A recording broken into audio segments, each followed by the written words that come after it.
Selamat pagi pemirsa, apa kabar Anda pagi ini? Senang sekali saya Hendy Kartika dapat kembali menyapa Anda dalam kabar pagi Jawa Timur. Inilah kabar pagi Jawa Timur selengkapnya.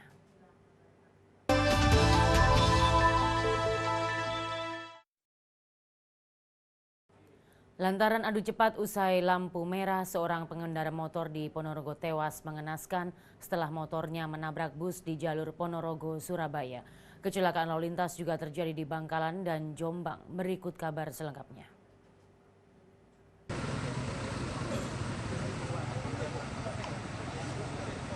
Tabrakan terjadi di jalur Ponorogo, Surabaya di Desa Babadan, Kecamatan Babadan, Ponorogo. Sartono, 35 tahun, warga Jatisrono, Wonogiri, tewas mengenaskan setelah motor yang dikendarainya menghantam bus restu syarat muatan yang dikemudikan Dedi Irawan. Menurut sejumlah saksi, kecelakaan terjadi saat Sartono adu cepat dengan temannya usai lampu merah di perempatan Seloaji, Ponorogo. Dari arah berlawanan melaju bus restu yang dikemudikan Dedi Irawan. Karena jalan gelap, Sartono justru mengambil jalur lawan sehingga tabrakan pun tidak bisa dihindarkan. Sartono tewas di lokasi kejadian, sementara motor temannya selamat dan melarikan diri. Kecelakaan beruntun terjadi di depan Plaza Kabupaten Bangkalan, Madura. Seorang pelajar yang menggunakan sepeda motor tidak bisa berjalan akibat mengalami patah tulang kaki kirinya. Kecelakaan berawal saat bus mini yang melaju kencang melewati Jalan Raya Halim Perdana Kusuma Bangkalan menuju Suramadu. Bus menabrak mobil sedan yang ada di depannya. Diduga remblong, bus banting setir ke kanan hingga mengenai sepeda motor seorang pelajar dari arah berlawanan. Kecelakaan juga terjadi di Jalan Yosudarso, Tunggorono, Jombang. Sebuah mobil box bermuatan makanan ringan masuk got. Mobil juga menimpa gerobak dan motor penjual tahu keliling. Mobil box yang dikemudikan Waras Supriyadi, 59 tahun, warga desa Pulolor, Kecamatan Jombang ini sebelumnya menabrak truk bermuatan ayam. Setelah menabrak, badan mobil box oleng ke kanan dan menimpa minibus. Pengemudi mobil box terjatuh, sehingga mobil box berlari tanpa pengemudi dan menabrak penjual tahu. Tim TV One mengabarkan. Gubernur Jawa Timur Soekarwo menjamin seluruh pegawai negeri sipil di lingkungan pemerintah Provinsi Jawa Timur tetap menerima gaji. Kabar tersebut kami rangkum dalam Kilas Jatim berikut ini.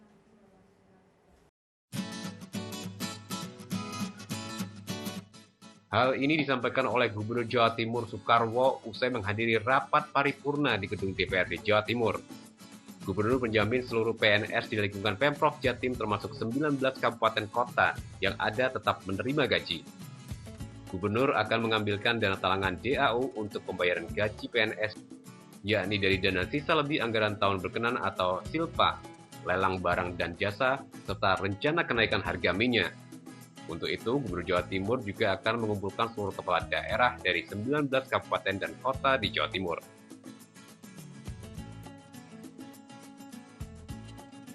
Sejak merebaknya virus Zika, pihak Kantor Kesehatan Pelabuhan atau KKP kelas 1 Surabaya intens memberikan brosur tentang virus Zika.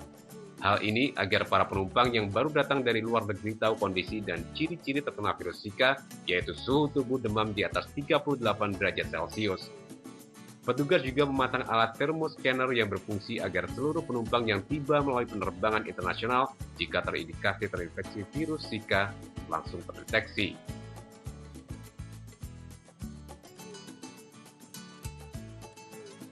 Sudah 15 hari pria ini naik egrang dari kampung halamannya.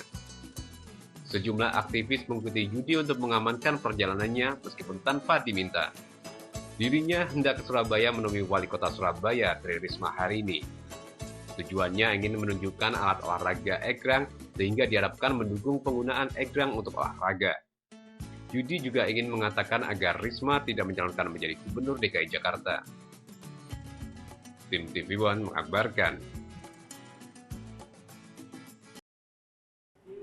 Kabar Pagi Jawa Timur akan segera kembali dengan informasi. Proses pembuatan IKTP di sejumlah kota di Jawa Timur masih mengalami sejumlah kendala.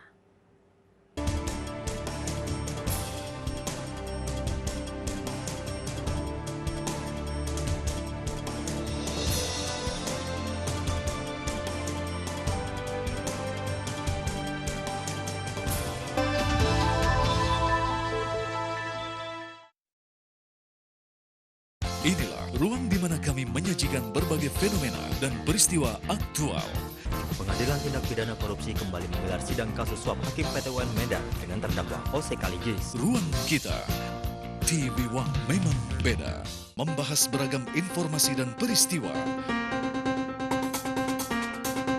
Mengupas setiap kasus eksklusif dan mendalam. Pemerintahan Joko Widodo dan Yusuf Kala pada Selasa pagi menggelar sidang kabinet. Reportase langsung dari mancanegara. Siapapun di Prancis ini berharap agar semua bisa. Donald Trump melarang umat Islam masuk ke Amerika beberapa. Saksikan kabar petang. TV One memang beda. Inilah program kriminal yang layak Anda simak. Telusur, menelusuri kasus lebih dalam. Menyingkap tabir, menguak peristiwa dengan kamera tersembunyi. Buka mata, lihat sekitar Anda. TV One memang beda. Menelusuri beragam kasus kriminal di sekitar Anda.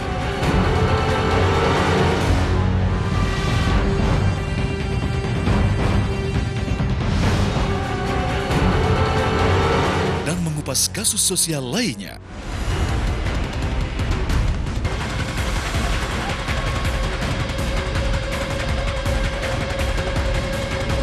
Saksikan dalam program Telusur. TV One memang beda. Nggak boleh sebut nama. Tunjuk aja orangnya. Mami nasi kuning. Suka ngutang. Pas enggak. Ngeliat wajah Bang Elva atau karena lagunya? Mau diajarin not balok aja langsung ajakin makan. Gue mah aman-aman aja, Mo. Kenapa namanya Simon jadi Temon? Lebih tepatnya Simpson. Ya, Temon itu sebenarnya temannya monyet. 1 jam lebih dekat. TV One memang beda.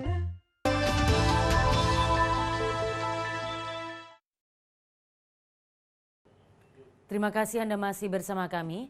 Gara-gara ingin pergi ke sekolah naik motor seperti teman-temannya, siswa SMP di Gresik nekat mencuri motor di sebuah rumah kos. Kabar tersebut kami rangkum dalam Kilas Kriminal berikut ini.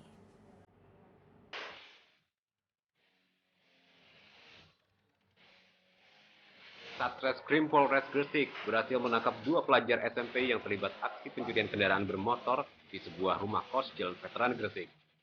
Kedua pelaku adalah VR 16 tahun, warga Kebumas Gresik, dan KH 15 tahun, warga Kecamatan Manyar Gresik. Pelaku nekat mencuri motor lantaran orang tuanya tidak mampu membelikan motor. Muhsin, 29 tahun, warga Sampang Madura, meringkuk di penjara Mapolsek Wonokromo setelah aksi pencuriannya kepergok polisi. Pria ini juga harus merasakan sakit di kaki kanannya karena tertembus timah panas polisi. Bapak 2 anak ini mengaku baru sekali mencuri motor. Ia butuh uang untuk biaya berobat anaknya yang sedang sakit radang paru-paru.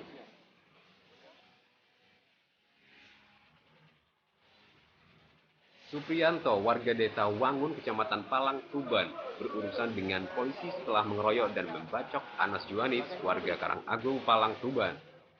Pelaku menjalankan aksinya bersama 3 orang temannya yang masih buron. Korban bersama temannya sedang asik nongkrong di pos Kamling, Desa Plewatan, Palang. Tersangka bersama 3 orang temannya tiba-tiba datang dan terlibat cekcok dengan Bakrun karena dendam lama. Korban berusaha melerai, namun justru dikeroyok keempat orang tersebut. Karena kalah jumlah, korban lari ke sebuah gang dan justru dibacok oleh tersangka dengan menggunakan sebilah celurit dan pedang. Jajaran kriminal Polsek Bimbing Malang menangkap 1 pelaku spesialis pembobol jok motor. Desi Laksana Prima, warga Jalan Pelausan Timur, Purwodadi, Blimbing, Kota Malang. Pelaku mengaku sudah merogoh jok sepeda motor hingga puluhan kali. Polisi mendapati 21 barang bukti, dompet, dan surat penting milik para korban. Pelaku mengincar kendaraan model Matic korban sebelum beraksi, karena sangat mudah mengambil barang milik korban di dalam jok. Tim TV One mengabarkan.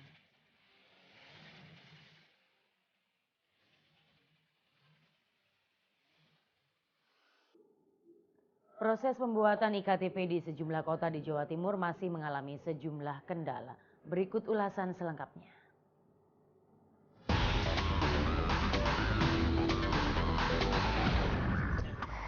Beginilah suasana di kantor Dinas Kependudukan Catatan Sipil di Spenduk Capil di Kelurahan Gedok, Kecamatan Senen Wetan, Kota Blitar.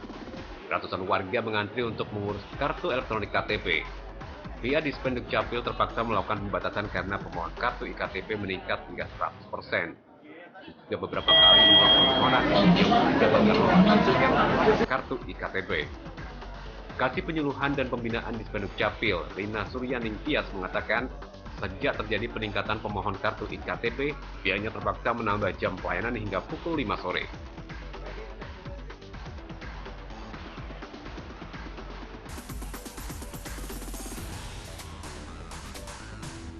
Berdasarkan data Dinas Kependudukan dan Catatan Sipil Pemerintah Kabupaten Tuban, jumlah warga Tuban yang wajib memiliki IKTP adalah 1.005.000 jiwa. Namun dari jumlah itu, saat ini masih terdapat 80.000 warga yang belum memiliki IKTP ataupun masih menggunakan KTP konvensional. Banyaknya warga yang belum mendapatkan IKTP dikarenakan kendala teknis di lapangan. Selain itu, masih banyak warga yang tidak disiplin dalam mengurus administrasi kependudukan.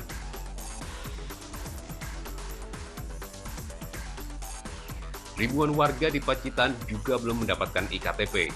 Pasalnya, material untuk cetak IKTP mengalami kelangkaan. Proses pelayanan sudah berjalan sesuai tahapan, hanya saja pemohon harus antri berjam-jam lamanya.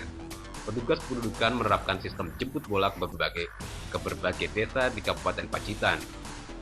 Dari total penduduk 577.725 jiwa yang sudah melalui proses rekam mencapai 457.196 jiwa.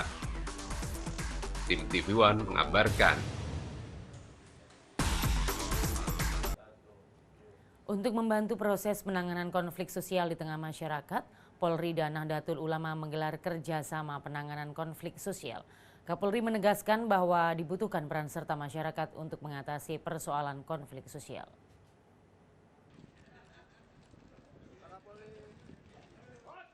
Persoalan radikalisasi dan ujaran kebencian merupakan konflik sosial yang kini tengah terjadi di masyarakat yang berakibat pada maraknya aksi teror.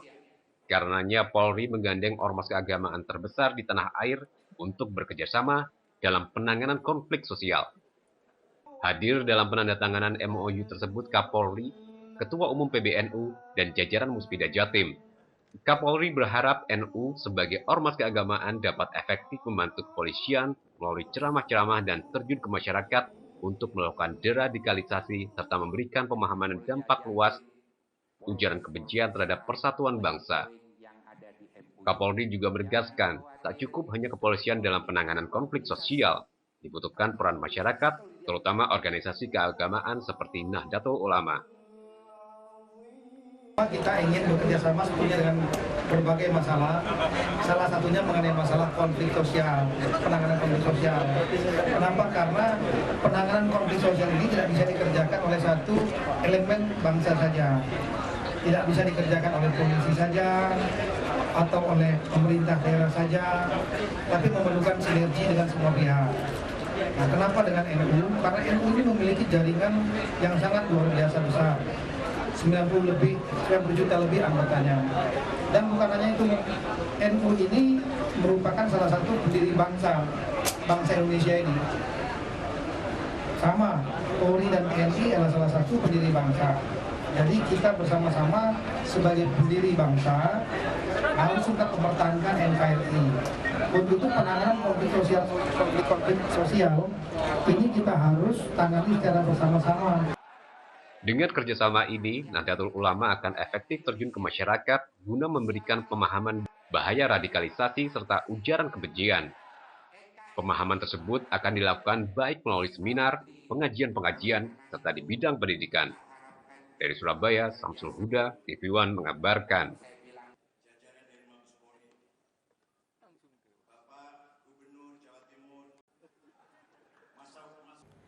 Kabar Pagi Jawa Timur akan segera kembali dengan informasi. Festival Kidungan Jula Juli masih diminati para pelajar di Probolinggo.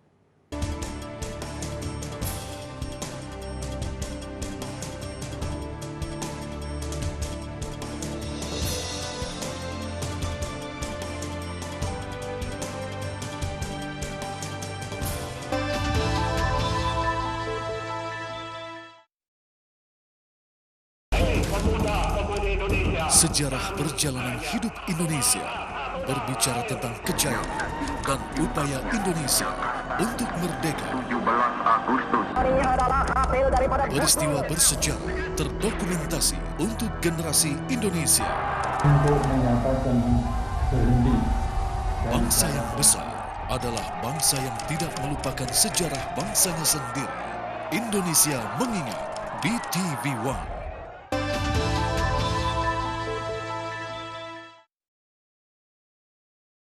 Latihan bersama TNI AL Armada Jaya 34 di Laut Jawa akan segera digelar. Latihan melibatkan 7.000 personil, 39 kapal perang berbagai jenis dan 8 pesawat udara, termasuk uji coba peluru kendali atau rudal dari kapal cepat rudal.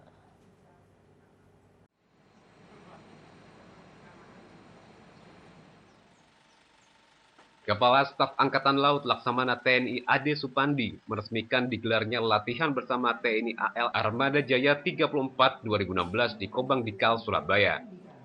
Latihan menguji coba seluruh kekuatan penuh alutsista yang dimiliki TNI AL sebagai pertahanan negara di laut. Latihan melibatkan 7.000 personel, 39 kapal perang berbagai jenis, yaitu kapal selam, rusak kapal rudal, kapal cepat rudal, rusak kawal, buru ranjau, kapal tanker, kapal bantu tunda, dan angkut tank. Dalam latihan ini juga melibatkan 8 pesawat udara. Beberapa senjata yang rencananya dicoba adalah peluru kendali atau rudal dari kapal cepat rudal. Nantinya akan dilaksanakan berbagai rangkaian kegiatan latihan yang meliputi proses perencanaan militer hingga kesiapan operasi dan keterpaduan komponen SSAT. Latihan yang akan digelar di Laut Jawa mulai minggu ketiga bulan September akan ditinjau langsung Presiden RI Joko Widodo. Sebab itu, saya anggap penting untuk dilaksanakan pada tahun ini mengingat kompetensi profesi para perwira Angkatan Laut itu akan teruji melalui latihan-latihan ini. Latihan Armada Jaya ini merupakan latihan puncak TNI AL dalam rangka meningkatkan kemampuan profesionalisme prajurit Matra Laut. Latihan di Laut Jawa ini menjadi ajang uji coba beberapa senjata strategis TNI AL menangkal keamanan laut di wilayah perairan NKRI. Dari Surabaya, Zainal Ashari, TV One mengabarkan. Kita beralih ke kabar lain, Festival Kidungan Jula Juli atau Pantun Khas Jawa yang kini mulai pudar ternyata masih diminati para pelajar di Probolinggo. Festival digelar untuk mempertahankan dan melestarikan kesenian ludruk asli Jawa Timur. Pak Ajar sama ini selaku Bapak Probolinggo. Dengan berpakaian khas Jawa Timuran, sebanyak 23 peserta dari para pelajar setingkat SMA sekota Probolinggo berlomba-lomba menampilkan hasil kreasi pantun berbahasa Jawa dengan diiringi musik gamelan di halaman Museum Probolinggo.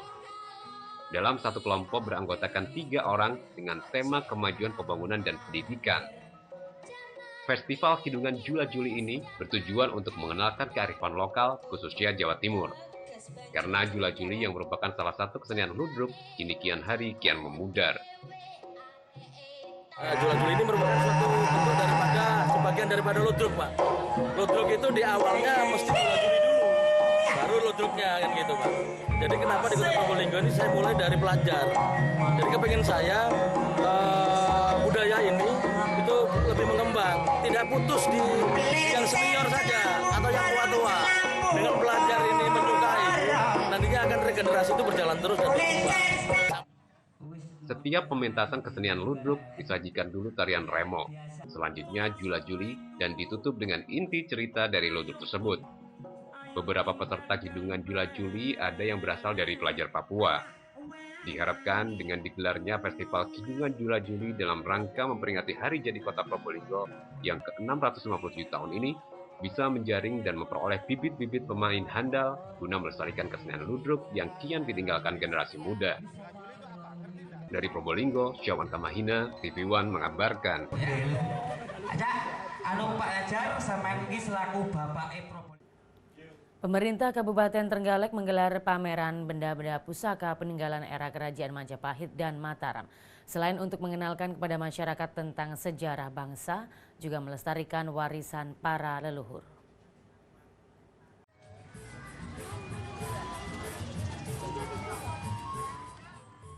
500 pusaka yang dipamerkan di Pendopo Kabupaten Trenggalek kali ini adalah warisan leluhur. Terdiri dari keris, tumbak, betok, dan benda-benda peninggalan yang dibuat di era pemerintahan Kerajaan Majapahit dan Mataram. Selain sebagai media pendidikan sejarah pada generasi muda, pameran ini bertujuan untuk mengenalkan benda pusaka warisan leluhur yang memiliki nilai seni tinggi pada masyarakat luas dan digunakan para pejuang untuk mengusir penjajah dari bumi Indonesia. Benda-benda pusaka peninggalan sejarah ini banyak yang hilang termakan usia. Pameran diikuti sejumlah kolektor dari Madiun, Kediri, dan Keraton Surakarta. Yang kita tampilkan bukan hanya yang keris zaman dahulu saja, yang kamardikan juga ada, biar masyarakat tahu bahwa sebuah bilah keris itu ada yang baru, ada yang lama. Jadi dengan adanya keris lama itu kan ada yang dari baru kan, awalnya kan juga baru. Pameran pusaka keris ini rencananya berlangsung selama 3 hari ke depan. Selain memamerkan benda pusaka, juga berlangsung bursa keris bagi pengunjung yang ingin memiliki. Dari Trenggalek, Aris Sutikno, TV One mengabarkan.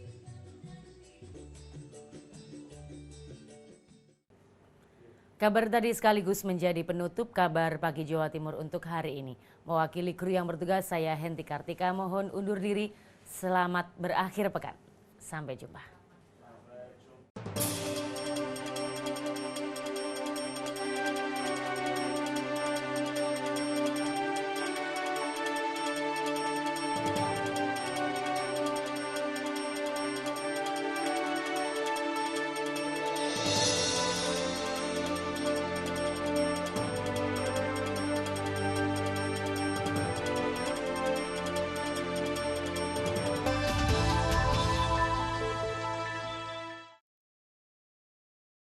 Inilah ruang di mana kami menyajikan berbagai fenomena dan peristiwa aktual.